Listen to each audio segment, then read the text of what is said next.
La Belgique a subi ce matin les pires attentats jamais commis sur son sol depuis 1945. Au moins 31 morts et des centaines de blessés. Le récit de ces attaques en ouverture de ce journal. Les salariés de la société Pierre Bacchus sont mobilisés. Ils dénoncent de mauvaises conditions de travail et le comportement de leur patron. Il a tenté de rouler sur ces derniers avec son tracteur. Le reportage de Karen Diamant dans ce journal. Et un cas de microcéphalie a été confirmé en Martinique. Le lien avec le virus Zika a été établi. Les autorités appellent à ne pas céder à la panique. Plus que 24 heures avant le grand match qui opposera l'équipe de football de Guadeloupe au Suriname, nos joueurs se préparent pour ce match ô combien déterminant pour la Caribbean Cup. Yvan Lemar est allé jauger le moral des troupes avant le grand jour. Bonsoir à tous. Au moins 31 morts, près de 200 blessés. Bruxelles, l'autre ville phare de l'Europe, a été frappée au cœur par 2 attentats ce matin. Une double explosion a d'abord eu lieu à l'aéroport vers 8 heures. Une autre explosion est ensuite survenue dans une rame de métro dans le quartier des institutions européennes. Le résumé sur ces attentats avec nos confrères de BFM. Des blessés soignés à même le trottoir, d'autres évacués sur des civières. Bruxelles est en état d'alerte maximale. Des véhicules de secours affluent de toutes parts pour rejoindre la station de métro Malbec, située rue de la Loi, en plein cœur du quartier européen de Bruxelles. Quelques minutes plus tôt, vers 9h15, une explosion retentit dans une rame à quai. Le souffle et la fumée se répandent jusqu'à la station voisine de Arlois. Il y a eu un fort dégagement de fumée venant des bouches de métro de Arlois. Il y a un grand déploiement des forces de l'ordre et de l'armée ici à la sortie du métro Arlois. Certains commerces ont reçu l'ordre de fermer leurs portes et d'évacuer les lieux. Et effectivement, on voit pas mal de nos clients habituels rebrousser chemin, rentrer chez eux. La panique gagne également les couloirs souterrains du métro. Des milliers de personnes sont évacuées des rames. Elles regagnent la sortie en empruntant les voies ferrées. Nous sommes quelques instants après les explosions. Un témoin filme la scène. Le terminal est envahi par une épaisse fumée. Les passagers sains et saufs tentent de s'échapper tant bien que mal. C'était la débandade générale, il y a des femmes qui tombaient d'émotion et tout ça, qui pleuraient. C'était vraiment l'enfer, hein. Les 2 détonations ont quasiment lieu coup sur coup dans le hall des départs vers 8 h ce matin. Il ne reste quasiment plus rien. Il y a des dizaines de blessés et des cadavres un peu partout. Les gens meurent les uns après les autres. On a essayé de les tenir en vie, mais le pire, c'est qu'ils ne sont pas touchés au thorax. Il n'y a que les jambes et puis il y a la tête. Tu vois, avec les cheveux, tu ne vois pas bien s'il y a un trou, s'il n'y a pas un trou. Et quand tu n'as pas l'habitude avec le sang et tout, que tu n'aimes pas ça. À l'extérieur des scènes de panique, des dizaines de personnes s'enfuient à la hâte. Le personnel de l'aéroport est dépassé. Il doit procéder à l'évacuation. Ce policier donne les instructions à suivre. Tous les bagages restent ici. Tous les bagages restent ici. Les autorités parlent d'un attentat suicide. Un homme aurait scandé des mots en arabe quelques instants plus tôt. Peut-être s'agit-il du kamikaze. J'ai entendu un homme qui criait juste derrière l'agence Belfus. Il a parlé dans une langue arabe. Et après, dès qu'il a fini de parler dans une langue arabe, j'ai vu une détonation, mais énorme. Donc c'était une panique générale. Tout le monde courait de gauche à droite. Les corbillards sont arrivés en début d'après-midi. L'aéroport est fermé jusqu'à nouvel ordre. Et ces attaques ont été revendiquées par Daesh cet après-midi. Chez nous, la préfecture a indiqué que le plan Vigipirate sera renforcé. Le président du conseil régional, Harry Chalus, a exprimé sa solidarité, déclarant, je cite, que c'est la Guadeloupe tout entière qui doit se mobiliser contre l'obscurantisme qui frappe partout dans le monde. En Guadeloupe, la circulation était difficile ce matin sur la Nationale 2 en direction de Sainte-Rose. Et pour cause, les salariés de la société Pierre Bacchus avaient érigé un barrage à hauteur du rond-point de Vonche à Baie-Mahault. Ils dénoncent le licenciement de l'un des leurs, de mauvaises conditions de travail et le comportement violent de leur patron. Reportage Karen Diamant. Mobilisés depuis le 16 mars dernier, les salariés du groupe JPH dénoncent des pratiques qui leur semblent abusives de la part de la direction. C'est la première cause de mobilisation. Nous, il ne pas respecter pour statut, pour convention dans les entreprises. Nous avons constaté des salariés qui n'ont plus de fait de métier, qui ont touché les SMIC. Pourquoi faire un accident sans le vouloir en disant l'entreprise? Il a fait payer réparation à véhicule, réparation à mon peut-être été endommagé sans le vouloir dans l'accident là. Encore, on a dit, un patron qui mal fait. Parmi les employés mobilisés, Jean-Pierre, un ancien qui a vu les conditions de travail se dégrader. Moi, ça fait 17 ans que je travaille pour le gars, pour le patron, depuis 1998. Et jusqu'à maintenant, sur la fiche de paie, il n'y a pas de coefficient, il n'y a pas de classification pour savoir comment on peut me payer. Aujourd'hui, je touche bien.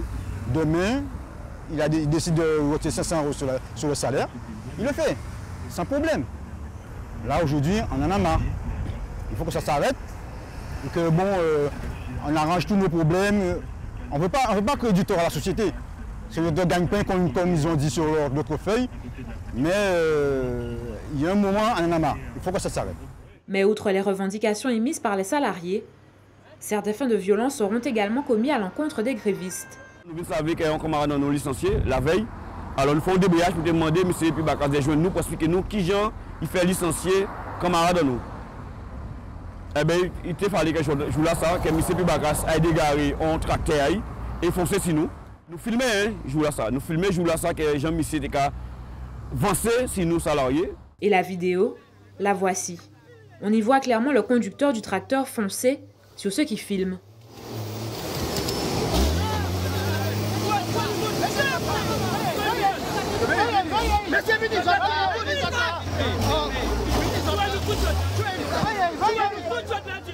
Vous savez, à Jodla, que nous avons parlé, nous portons plainte. Nous portons plainte à la parce qu'effectivement, c'est atteinte à personne. Parce que là, on va foncer mon véhicule, c'est qu'on a l'esprit de tuer. Hein? D'accord? Et c'est pourquoi nous avons répété, on a pillé si ça nous paraît. Ils montrent nous, c'est capable de faire. Mais nous pouvons montrer ça, nous capable de faire. Mobilisés mais bien conscients des enjeux, les salariés espèrent rencontrer rapidement la direction afin de mettre un terme à ce conflit. Et la direction n'a pas souhaité s'exprimer sur ce conflit face à la caméra de Karen Diama. Cette annonce était redoutée, c'est officiel, un cas de microcéphalie a été authentifié en Martinique. Son lien avec le virus Zika a été confirmé aujourd'hui. La femme concernée enceinte de 5 mois a été prise rapidement en charge. Les médecins se veulent néanmoins rassurants et ne souhaitent pas que les femmes cèdent à la panique car le phénomène reste rare. Le reportage de Céline Chalonneau d'ATV Martinique. Il y a 15 jours, une patiente enceinte de 5 mois apprend lors de son échographie de contrôle que son fœtus est atteint de microcéphalie. Quelque temps avant, la future maman a contracté le virus du Zika. Sa prise en charge est rapide. Elle subit plusieurs prises de sang pour établir le lien entre la microcéphalie et le virus. On a découvert qu'au niveau donc, du cerveau de ce bébé, en plus de la microcéphalie, il présente des lésions intracérébrales majeures, à savoir donc une atrophie de son cerveau et surtout ces calcifications, vous voyez, intracérébrales que vous voyez ici. Ce sont les taches blanches que l'on voit ici au niveau des noyaux gris centraux et ici au niveau du cortex, donc ces calcifications, ce sont les taches blanches. Sur les 12 600 cas avérés en Martinique depuis le début de l'épidémie, environ 77 femmes enceintes sont identifiées comme touchées par le virus. Le virus provoque en général des symptômes grippaux bénins. Le risque pour une mère infectée d'avoir un bébé atteint de microcéphalie est très faible, assure l'ARS. Toutefois, de nouveaux dispositifs seront mis en place pour renforcer le suivi de ces femmes enceintes.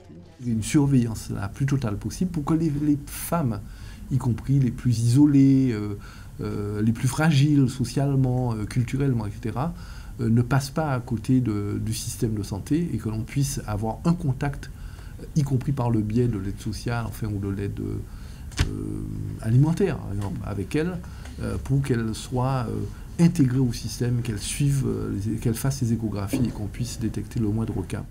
La microcéphalie est une malformation qui se caractérise par la petite taille du crâne du fœtus. Elle peut entraîner des handicaps lourds, voire la mort du nourrisson.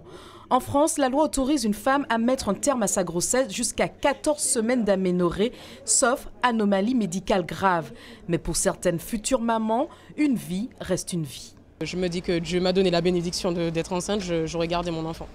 On est toujours inquiet parce qu'on ne sait pas quel genre de conséquences que ça apporte, bien évidemment, au bébé, mais on est obligé de suivre les traitements comme il se doit, prendre le maximum de précautions que possible, et puis voilà, on n'a pas le choix, hein. C'est comme ça. Hein. L'épidémie en Martinique connaît une stagnation depuis 2 semaines. L'Institut Pasteur a pour sa part quantifié à 1% le risque pour une mère infectée par le virus du Zika d'avoir un bébé atteint de microcéphalie. Avoir un enfant en étant adolescente, un phénomène qui touche de plus en plus de jeunes chez nous. Aux Antilles, les grossesses précoces sont 4 fois plus fréquentes que dans l'Hexagone, certaines par accident, d'autres par choix. C'est le cas de Stéphanie Jandia, une jeune Martiniquaise. Elle a choisi d'avoir son premier enfant à 16 ans. Frédéric Mazy l'a rencontré. Tu peux ranger et faire tes devoirs, s'il te plaît? C'est gentil, merci. C'est cool. Pas la peine de faire. Mère et fille sont complices et pour cause, seulement 16 ans séparent Dana et Jessica. La jeune maman voulait un bébé très tôt. Encore adolescente, elle est tombée enceinte et a dû se prendre en main. Elle s'est installée dans un appartement et a arrêté l'école pour pouvoir assumer sa fille seule. Je suis devenue responsable. J'ai dû faire des trucs que des filles de 16 ans ne font pas, c'est-à-dire en faire des papiers. J'ai dû ne pas aller en soirée. Bon, c'est un bon sacrifice. Aucun regret. C'est ma chair, mon sang, donc je ne peux pas avoir de regrets. Dans ce magasin de vêtements pour enfants, les jeunes filles flânent dans les rayons, aux grandes dames des vendeuses. Je pense plus que c'est par rapport les vêtements, les petites chaussures qui sont tendance. C'est même pas histoire de dire que je vais faire un enfant, je vais l'éduquer, mais c'est que bon, c'est beau. On a l'impression que c'est une petite poupée. Moi, je leur dis, mais qu'est-ce que tu fais là? Mais non, va-t'en, va-t'en, pense à tes études, quoi. Les grossesses précoces sont 4 fois plus fréquentes aux Antilles qu'en métropole. Les jeunes filles qui tombent enceintes ont souvent des parcours de vie complexes. Le rôle de la famille est primordial. Les questions de sexualité sont souvent tabous, mais il faut en discuter, même avec pudeur. Il faut pouvoir l'aborder, à mon avis, plutôt de façon duelle, ça veut dire avec un des 2 parents et pas forcément avec toute la famille, parce que chacun a sa façon de le dire et il faut pouvoir respecter aussi le questionnement de l'adolescent ou de l'adolescente et respecter aussi la gêne qu'il peut y avoir pour l'un des parents. Les maternités précoces restent un phénomène rare. Elles ne représentent que 2% des grossesses en France. Il y a 70 ans, la départementalisation permettait à notre région d'accéder aux mêmes droits sociaux que les Français de l'Hexagone. Vincent Clément, bonsoir. Bonsoir. Merci d'avoir accepté notre invitation. Vous êtes le directeur de la CAF, la Caisse d'allocation familiale. Quelles ont été les grandes étapes de l'égalité sociale pour la Guadeloupe? Dans le domaine des prestations familiales, évidemment. Bien sûr. Écoutez, la loi de 1946 visait à faire en sorte qu'au-delà de la départementalisation, on ait le même régime de protection sociale, notamment en matière de prestations. Il y a 3 temps forts, en fait, à repérer.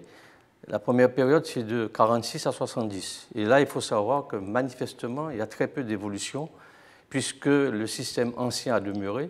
C'est-à-dire, en fait, c'était les actifs qui avaient droit aux allocations familiales seulement. Il n'y avait aucune autre prestation versée dans les départements d'outre-mer. Donc, il y a eu du surplace.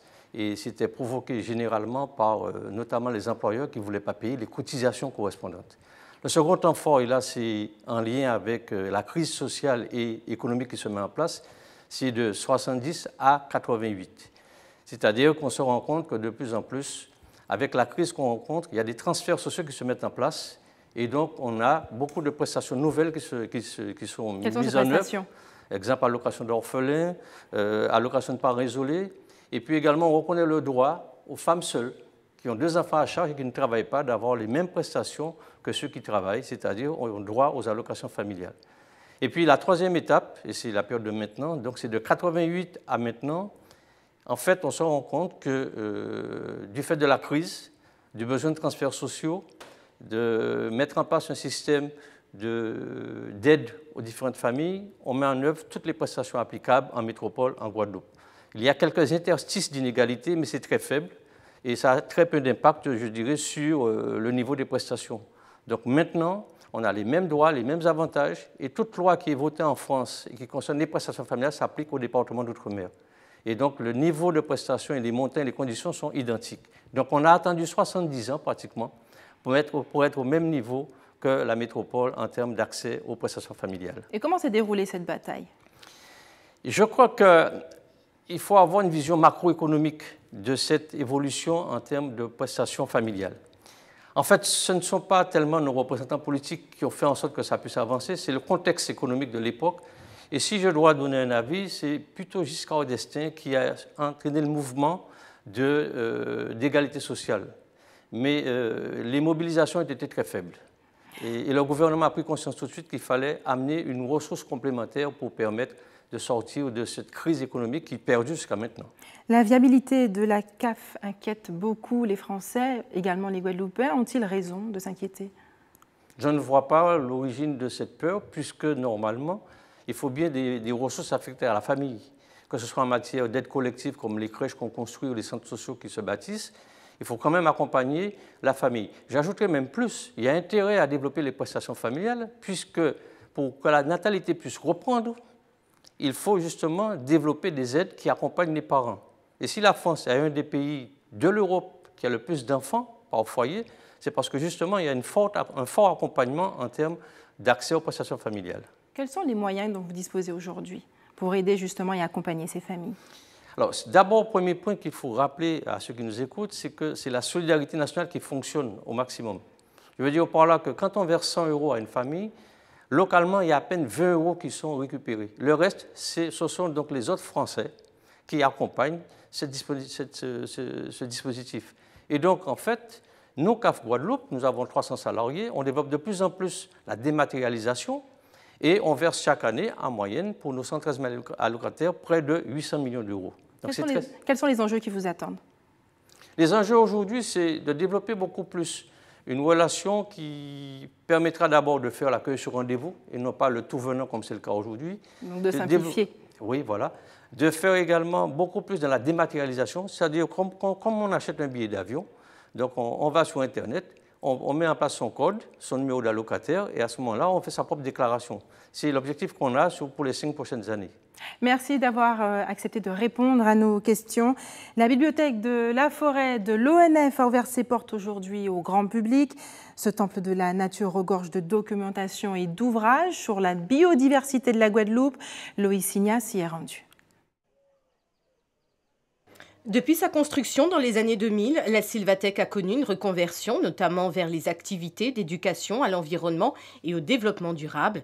Cette journée porte ouverte a été l'occasion de découvrir plusieurs nouveautés, comme cette exposition intitulée « À la forêt passionnément », où le public peut écouter les bruits de la forêt, sentir l'odeur de certains végétaux ou encore comprendre le fonctionnement de l'eau grâce aux outils interactifs et à l'encadrement des agents de l'Office national des forêts. Qu'est-ce que tu entends, dis-moi? La mer, des singes, des perroquets, le vent.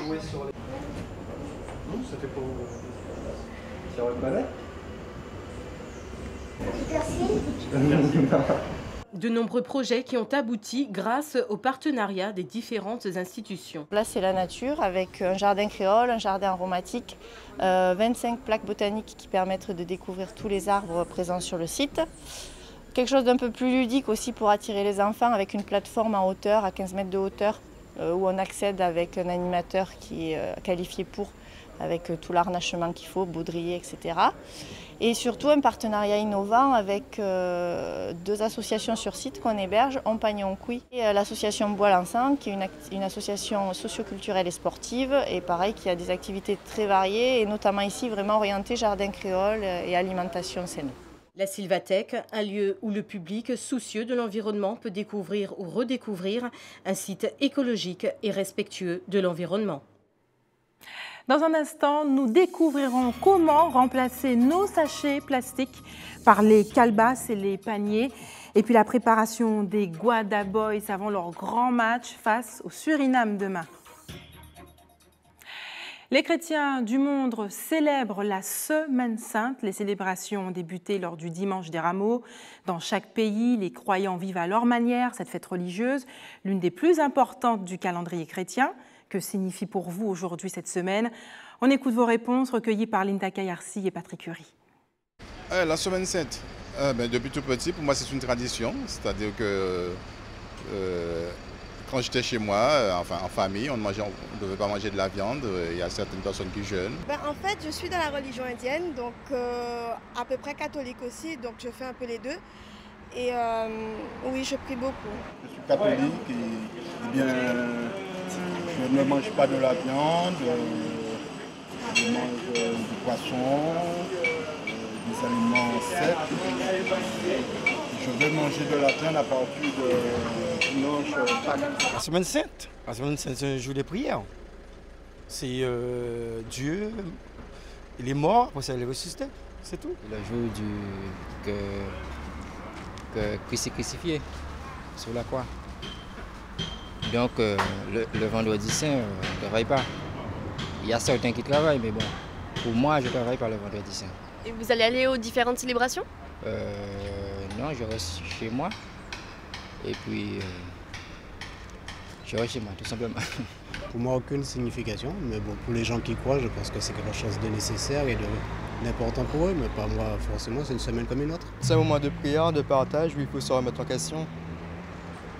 Où il faut réfléchir un peu, surtout en Guadeloupe, avec tout ce qui se passe en ce moment. La Semaine Sainte, c'est la mise à mort du Christ et la résurrection pour la Pâque, et une semaine de privation et tout. Sur la tradition catholique, la Semaine Sainte, effectivement, c'est préparer les fêtes de Pâques. Personnellement, la Semaine Sainte, pour moi, ça ne change rien du tout à la vie.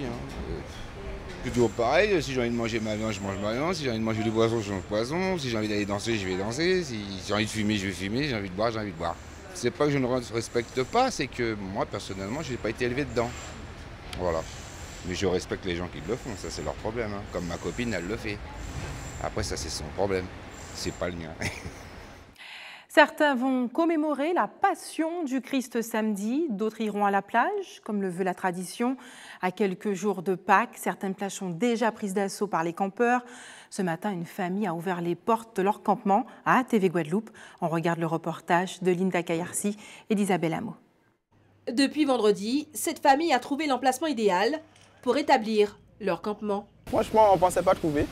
Et j'avais eu vent, par exemple, qu'il n'y avait plus de place. Quelqu'un m'avait dit, j'ai dit, bon, je vais voir quand même. Et puis, arrivé ici, j'avais pas le ruban.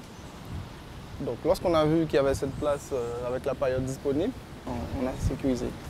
Ici, le camping est une véritable institution. Une histoire de famille qui colle parfaitement à la tradition. On y tient vraiment.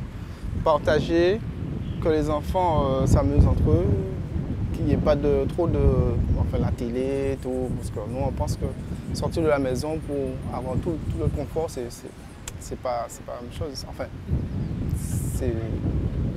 faut qu'il y ait un changement, sinon c'est pas intéressant. Un moment de partage, d'échange, avec une organisation réglée, comme du papier à musique. Alors, il y a un roulement. Comme il y en a des jeunes avec nous, donc on les fait participer à la vaisselle. Nous, on fait un petit peu plus ce qui est repas. Et la vaisselle, le nettoyage et tout, ce sont les jeunes qui s'en chargent. Et puis, voilà, montage de tente, attacher tout ce qu'il faut, aller chercher de l'eau. Un aménagement sommaire qui permettra tout de même de fêter Pâques comme il se doit, avec au menu le fameux crabe. C'est le crabe de terre. Bon, tout le monde n'en mange pas, malheureusement, mais bon. Alors, il faut savoir que nous, moi j'ai emmené ceux-là, et puis on a un neveu qui doit aller pêcher des crabes babettes, on va dire. Donc il doit nous ramener ça dans la semaine pour compléter le matété, on va dire, il y aura du dombré aussi et du calalou. D'ici là, il faudra se montrer patient, car le reste de la famille n'a pas encore élu domicile sur la plage de Bois-Jolant pour ses vacances de Pâques.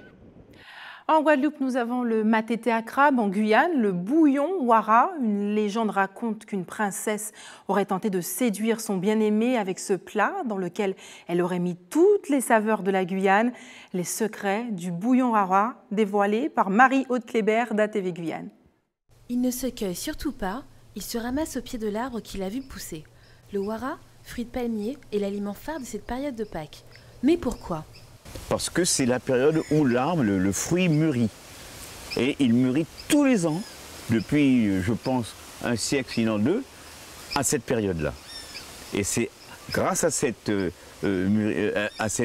qualité de fruit que les personnes ont récupéré au sol. Je dis qu'on ne coupe pas l'arbre, on ne coupe pas le fruit non plus, on ne le cueille pas. Il faut qu'il soit tombé pour récupérer, le faire tremper et faire la pâte, cette fameuse pâte dite pâte wara. Et après, à partir de cette pâte, faire un plat traditionnel guyanais. Dans la forêt, quand les personnes qui avaient quitté l'esclavage étaient parties, ils retrouvaient ce fruit et le consommaient effectivement par rapport à ça, aux vitamines que cela donnait. Donc il y a un peu dans la culture, il y a aussi cela. Il est devenu un plat que nous mettons dans nos coutumes le dimanche de Pâques, en famille.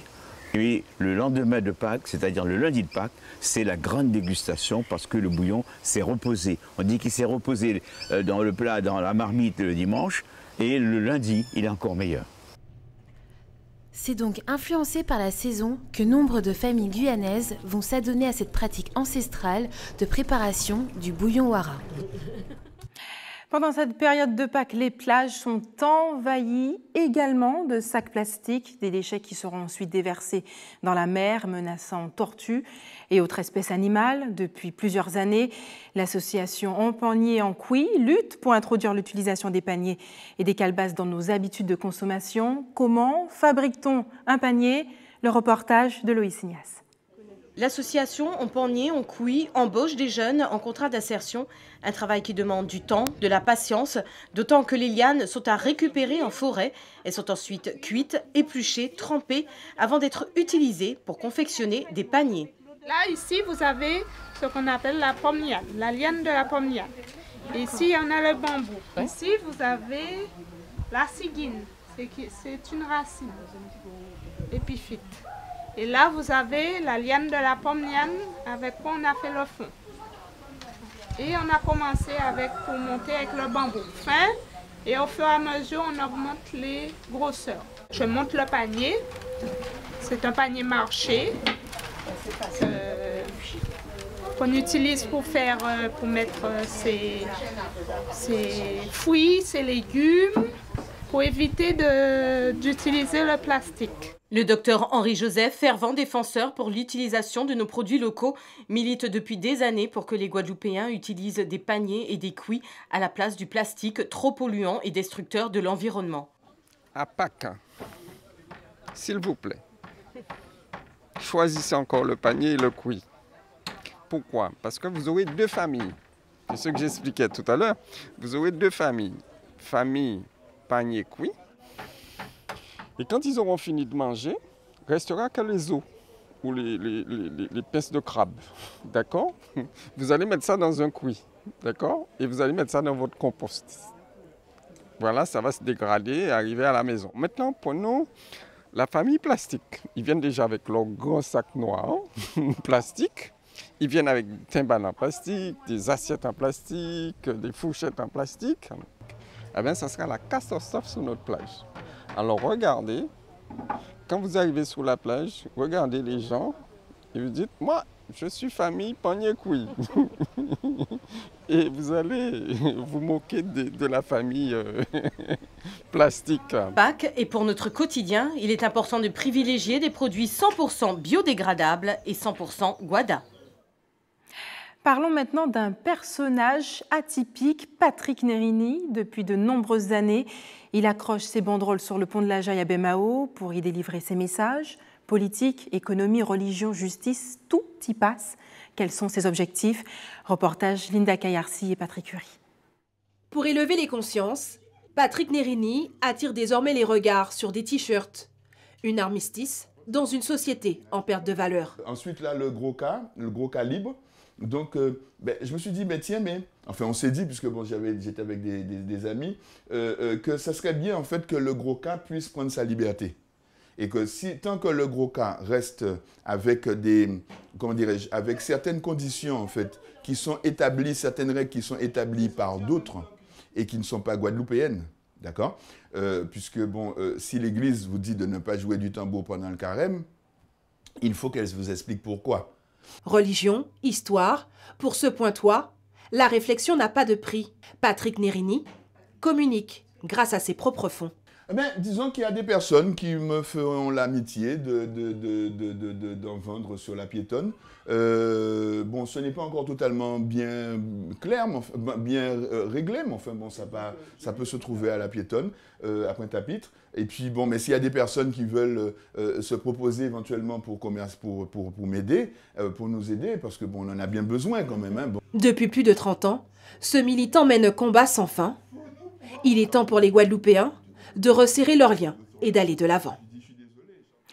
Ils sont plus de 1200 licenciés en Guadeloupe à pratiquer le saut d'obstacles. Tous les centres d'équitation de notre archipel pratiquent cette discipline. Ce week-end, un concours intercaraïbe aura lieu sur la plage de Viard à Petit-Bourg. Karen Diamin nous en dit plus. Mathilde et Elsa pratiquent l'équitation depuis 8 ans. Nous les retrouvons ce matin en plein entraînement de saut d'obstacles, une discipline qu'elles apprécient particulièrement. Alors, sur l'auréole américaine, il y a un parcours à effectuer. Le parcours, ça sera le même pour toutes les deux, il faudra le faire 2 fois d'affilée. Dans le meilleur des cas, la première part sur son parcours, fait un parcours sans faute, passe à une d'arrivée. La deuxième démarre, fait son parcours sans faute, passe à une d'arrivée. C'est l'adrénaline, le fait de monter, cette sensation peut d'être stressé, de vouloir gagner, tout ça, planer quand on saute et tout. Et puis j'aime beaucoup les chevaux, donc c'est quand même une passion. J'ai commencé l'équitation à 5 ans, en 2008. Ça fait 8 ans. Alors, qu'est-ce qui te plaît dans le saut d'obstacles ? Je sais pas, le fait de voler avec le cheval, le fait d'aller vite, je sais pas. Des sensations qu'elles retrouveront ce week-end lors de la seconde édition du concours intercaraïbe de saut d'obstacles. On invite différentes délégations de la Caraïbe, donc Martinique, Antigua, Guadeloupe, Suriname, Saint-Barth, Saint-Martin, Antigua. Donc le principe, voilà, ils arrivent avec des délégations de 5 cavaliers ou de 4 cavaliers, on leur prête les chevaux sur place et donc voilà, ils font le concours avec nos chevaux. Et donc c'est un concours qui existe depuis plusieurs années, donc, qui se passait dans d'autres clubs. Cette année c'est nous, donc l'année prochaine ce sera peut-être quelqu'un d'autre. Et nous on a voulu sortir un petit peu des clubs pour justement essayer de favoriser l'équitation, de faire connaître un peu l'équitation à la population, puisque quand c'est dans des clubs c'est un peu fermé, donc voilà, on a voulu faire ça ailleurs que dans un club. Et c'est sur le site bien connu de Viard-Petit-Bourg que se déroulera cette compétition après un réaménagement total de l'espace. Le saut d'obstacle, il y aura un parcours qui va se faire sur la piste qui est là, et les chevaux, donc il faut pouvoir les loger. C'est-à-dire qu'entre les épreuves, ils doivent être quelque part pour que les cavaliers puissent les préparer, qu'ils puissent manger, etc. Là, c'est la piste où a lieu le concours en lui-même. C'est-à-dire que donc, il y aura des obstacles qui seront montés ici. Donc, elle fait 60 par 40. D'accord? Donc, c'est l'espace qui sera délimité donc, par des barrières tout autour, qui sera inaccessible au public. Le public, lui, en fait, sera dans les chapiteaux qui sont juste là. Donc, on va continuer à en monter quelques-uns encore. Donc sur des chaises et pour en profiter du spectacle. Hein, parce que comme je disais tout à l'heure, c'est un concours mais c'est aussi un spectacle. Hein, parce que bon, voir des chevaux sauter certaines hauteurs, c'est joli à voir. Ce sont donc une centaine de cavaliers qui sont attendus ce week-end pour offrir un spectacle de qualité. Autre événement sportif important en Guadeloupe, la sélection de la Guadeloupe de football affronte le Suriname demain au stade René-Serge Nabajot des Abîmes. Un match important pour le premier tour de la Caribbean Cup. Aujourd'hui, les Guada Boys ont eu leur dernier entraînement avant la rencontre. Yvan Lemar les a rencontrés. L'entraînement des Guada Boys ce matin était axé sur la défense. On a essayé de cibler avant tout l'organisation défensive, l'animation par rapport aux joueurs qu'on a et à l'effectif qu'on a. Donc on a fait une petite mise en place défensive. Et puis aussi, on a mis en place les corners défensifs, mais avec ce qu'on avait en capacité de faire aujourd'hui. Le premier regroupement de la sélection définitive a eu lieu hier soir à Pointe-à-Pitre pour une prise de contact. Depuis hier, on s'est vertu à former justement une équipe. Tout le monde a fait connaissance. Aujourd'hui, on a pu pouvoir travailler ensemble. On a travaillé ensemble. Donc je pense que le moral est au beau fixe. Il va falloir d'abord s'appliquer sur ce qu'on va produire. Et j'espère qu'avec l'application et l'envie qu'on va y mettre, que ça passera. Je pense qu'il y a beaucoup de qualité dans le groupe. Maintenant, comme je l'ai dit, il ne suffit pas que de parler, maintenant il faut convertir ça en actes et ça passe par la victoire dès demain. 12 joueurs locaux et 9 professionnels composent cette sélection. Certains sont arrivés hier soir sereins et motivés. On est habitué à ce genre de compétition, à supporter la pression, donc on n'a pas de pression. Ce n'est pas à nous d'avoir la pression, c'est surtout l'équipe adverse. Donc voilà, on n'a pas de pression avec les joueurs qu'on a, avec l'expérience qu'on a, je pense qu'il n'y a pas de pression à avoir. On a toujours la pression, nous, en tant que footballeurs, de remporter un match. Après, elle reste très positif. Et puis voilà, on est chez nous, en Guadeloupe. On a envie surtout d'aider Lille à se qualifier pour les tours qui sont à venir. Et surtout, en tant que professionnel, montrer l'exemple à tous nos camarades. Et surtout remporter des victoires. Ce soir, il y aura un dernier entraînement pour les Guada Boys. Le match contre le Suriname est prévu demain à 20 h au Stade des Abîmes. 1, 2, 3, ensemble, voilà! À vos stylos maintenant pour quelques informations pratiques. La ville de Sainte-Anne a été touchée par des coupures d'eau aujourd'hui dans les quartiers de Des-Hauteurs, Barraute, Moreau, Bois-Joli, Modette et Bouliki.